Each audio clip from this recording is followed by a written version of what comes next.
امام علی علیہ السلام کی خدمت میں ایک شخص آیا اور دست ادب کو جوڑ کے عرض کرنے لگا، یا علی، میرا ایک دوست تھا، اس کا آج انتقال ہو گیا، لیکن وہ کافی دنوں سے ایسی ایسی باتیں کرتا تھا جس سے ہمیں یہ معلوم ہوتا تھا کہ شاید یہ مرنے والا ہے۔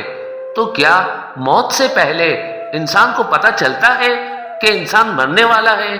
بس یہ کہنا تھا تو امام علی علیہ السلام نے فرمایا، اے شخص، یاد رکھنا، اللہ نے عالم ملکوت، عالم بیاں اور عالم ارواح کے بیچ میں ہر انسان کے لیے ملک الرویا رکھا، جو اسے آنے والی مصیبتوں، پریشانیوں اور وقت کے بارے میں آگاہ کرتے رہتے ہیں۔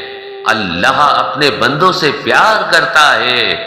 انسان موت کو ختم ہونے کا نام سمجھتے ہیں، اصل میں موت ایک زندگی کی طرف انسان کو لے جانے کا نام ہے، موت ختم ہونے کا نام نہیں۔ تبھی اللہ اپنے بندوں سے موت کا ڈر ختم کرنے کے لیے اسے الہامی خواب دکھاتا ہے، تاکہ مرنے والا انسان موت کو نئی زندگی سمجھے اور مرنے سے پہلے اپنی اصلاح میں لگ جائے، اپنے آپ کو بہتر بنانے کی کوشش کرے، اپنے گناہوں کی معافی مانگ لے۔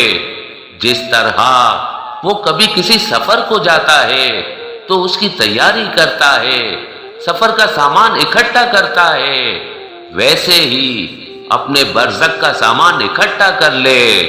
تو وہ کہنے لگا، یا علی، اس خواب میں کیا مناظر نظر آتے ہیں؟ بات جب یہاں تک پہنچی تو امام علی علیہ السلام نے فرمایا، اس منظر میں، اس خواب میں یہ نظر آتا ہے کہ انسان سفر کر رہا ہے، اس کا لباس سفید ہے، اور اس سفر میں وہ انسان جو اس کے ساتھ رہتے تھے لیکن آج مر چکے ہیں، وہ اسے نظر آتے ہیں اور یہ کہتے ہیں کہ تمہارا سفر ختم ہونے والا ہے۔ جب انسان ان لوگوں کو دیکھتا ہے جو ان کے ساتھ پہلے رہتے تھے اور وہ مرنے کے بعد بھی ختم نہیں ہوئے، تو انسان مطمئن ہونے لگتا ہے، اس کو موت سے ڈر نہیں لگتا۔ تو وہ کہنے لگا، یا علی، اگر کوئی ایسا خواب دیکھے تو اسے معلوم کیسے ہو کہ یہ الہامی خواب تھا یا شیطانی؟ امام علی علیہ السلام نے فرمایا، جب بھی اس قسم کا خواب دیکھو، اگر خواب دیکھنے کے بعد تم ڈرنے لگو، پریشان ہونے لگو، تو سمجھ جانا وہ خواب شیطانی ہے۔